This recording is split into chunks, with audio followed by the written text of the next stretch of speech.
नमस्कार दोस्तों, स्वागत है आपका एक बार फिर आज के मेरे इस वीडियो में। तो दोस्तों, आखिरकार संसद का ये मानसून सत्र समाप्त हो गया और इस सत्र में कोई भी बैंक प्राइवेटेशन रिलेटेड बिल नहीं आया। और जैसा कि मैंने आपको बताया था कि कोई भी बैंक प्राइवेटेशन रिलेटेड बिल संसद के इस मानसून सत्र में नहीं आएगा। अब आप देख लीजिए, कोई भी बिल नहीं आया। चलिए, ये बात हो गई यहीं तक। अब बात करते हैं कि जो आगे सत्र होंगे, यानी कि शीतकालीन अधिवेशन हो या संसद का कोई भी सत्र हो, उसमें क्या सरकार बैंक प्राइवेटेशन का बिल लेके आएगी। तो दोस्तों, मैं आपसे सिर्फ यही कहना चाहूंगा कि सरकार के लिए निजीकरण इतनी आसान प्रक्रिया नहीं है। हाँ, निजीकरण के शब्द से सरकार के बहुत से मसले हल हो रहे हैं। जी हाँ दोस्तों, निजीकरण सरकार के लिए कोई आसान प्रक्रिया नहीं है, लेकिन निजीकरण शब्द से सरकार के बहुत सारे मसले, बहुत सारी समस्याओं का हल निकल रहा है। इसीलिए सरकार चाहती है कि इस शब्द को जितना खींचा जाए उतना साफ हम खींचेंगे। बहुत सारी समस्याओं का समाधान है दोस्तों ये निजीकरण का शब्द, ना कि निजीकरण। ग्राउंड पे निजीकरण ना करके सिर्फ इस शब्द का प्रयोग कर ले तो भी बहुत सारी स्थिति सही हो सकती है।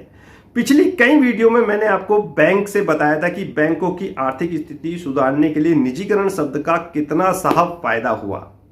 पिछली मेरी वीडियो देखोगे तो आपको सारी चीजें पता चल जाएंगी। शेयर मार्केट का इसमें कितना बड़ा योगदान है। ऐसा नहीं है कि सरकार इस शब्द को बैंकिंग तक ही सीमित रखेगी। इस शब्द का प्रयोग सरकार दूसरे सार्वजनिक क्षेत्र के उपक्रम जो भी सब पीएसयू है, उनमें भी कर सकती है। जैसे अभी मैं आपको एक रिसेंटली एग्जांपल दूं, बीपीसीएल। जी हाँ दोस्तों, अभी कुछ दिन पहले आपने खबर देखी होगी कि बीपीसीएल का जो प्लान है, यानी कि प्राइवेटेशन का जो प्लान है, उसको सरकार ने ठंडे बस्ते में डाल दिया। मैंने भी वीडियो बनाई थी आप लोगों के लिए। लेकिन कल मैंने एक आप लोगों के लिए न्यूज डाली है अपने टेलीग्राम और व्हाट्सएप पे कि नहीं साहब, हम दोबारा से इस पर विचार कर सकते हैं। किस पर? बीपीसीएल के प्राइवेटेशन को लेकर सरकार का यह बयान है और वो न्यूज अभी भी मेरे टेलीग्राम और व्हाट्सएप चैनल पे पड़ी होगी। देखिए, इसका मैं कारण बताता हूं। ये जो तेल कंपनियां है ना साहब, इनको भारी भरकम नुकसान हुआ है, बहुत भारी भरकम नुकसान हुआ। 10,000 करोड़, 6,000 करोड़, 1,000 करोड़, इस तरह के नुकसान हुए हैं साहब इनको। IOCL, HPCL, BPCL. अब आर्थिक स्थिति क्या हो गई, दिक्कत परेशानी हो गई। इनको नुकसान क्यों हुआ? क्योंकि साहब इनको कच्चा तेल खरीदना पड़ा महंगा, और साहब सरकार रेट बढ़ा नहीं रही पेट्रोल के इन्फ्लेशन की वजह से। इस वजह से दोस्तों ये कंपनियां घाटे में आ गई। अब इस घाटे की भरपाई कहां से पूरी होगी? इस घाटे की भरपाई शेयर मार्केट के थ्रू होगी, और इसमें निजीकरण के शब्द का बड़ा, मेरे ख्याल से बहुत अच्छी तरीके से सरकार यूज करेगी। यानी कि जो बीपीसीएल की मेरे ख्याल से निजीकरण की प्रक्रिया थी, जो अब तक कह रहे थे ठंडे बस्ते में डाल दिया है, नहीं होगा, ऐसा हो जाएगा। आप सभी जानते हैं, मेरी न्यूज पड़ी होगी अभी भी टेलीग्राम चैनल पे। पिछली 100 न्यूज अगर आप देखेंगे तो उसमें मैंने बताया था कि बीपीसीएल का प्राइवेटेशन टला, और गूगल पे आप जाएंगे तो उसमें भी अभी आपको सारा कुछ निकल के सामने आ जाएगा। लेकिन फिर दोबारा से सरकार ये कह रही है, नहीं साहब, हम दोबारा से बीपीसीएल के डिसइन्वेस्टमेंट यानी कि इसके निजीकरण पर विचार करेंगे। तो ये सब प्रक्रिया है दोस्तों। अब इस खबर के आने से जो ये लॉस हुआ है ना, इसको पब्लिक भूल जाएगी, और आप बीपीसीएल में कल एक अच्छा खासा मेरे ख्याल से रनअप देखोगे बीपीसीएल के शेयर प्राइस पर। देखिएगा आप, कल देखिएगा बीपीसीएल का शेयर प्राइस देखिएगा।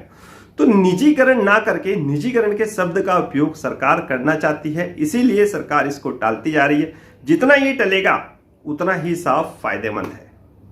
जितना ही टलेगा दोस्तों उतना ही फायदेमंद है, वो चाहे बैंक के लिए हो या किसी भी और अन्य पीएसयू के लिए हो। तो मैंने आपको सिर्फ इतना समझाया है इस वीडियो के माध्यम से कि निजीकरण सरकार नहीं करेगी।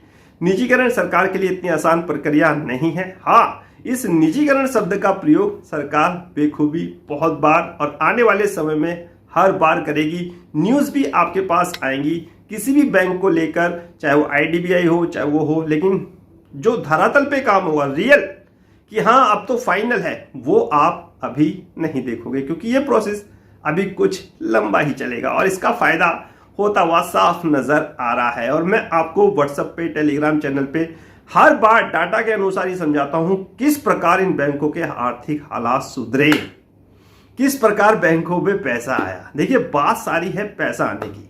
पैसा अगर आ रहा है ना तो सब समस्या का समाधान है। अब पैसा कहां से आए? समस्या यह है कि पैसा आए कहां से। तो इस समय बेस्ट विकल्प है शेयर मार्केट। जी हाँ दोस्तों, शेयर मार्केट के थ्रू पैसा आना पक्का है। आपको मैंने इससे पहले एक वीडियो बनाई है, वो जाके देखिए। डीआईआईज ने साहब कितनी जबरदस्त खरीदारी करी है, और डीआईआईज ने जो खरीदारी करी है ना, वो म्यूचुअल फंड है, और म्यूचुअल फंड में पैसा ना पब्लिक का लगा हुआ है, रिटेल का लगा हुआ है। तो मैंने कहा ना, शेयर मार्केट एक बहुत बड़ा जरिया हो गया है कंपनियों की आर्थिक स्थिति को सुधारने के लिए। तो निजीकरण मुझे नहीं लगता कि होगा, हाँ निजीकरण शब्द के प्रयोग का कई बार होगा। तो इसी के साथ फाइनली आपसे लेता हूं विदा। नेक्स्ट वीडियो में नए अपडेट के साथ होगी मुलाकात, तब तक इंतजार। फाइनली नमस्कार।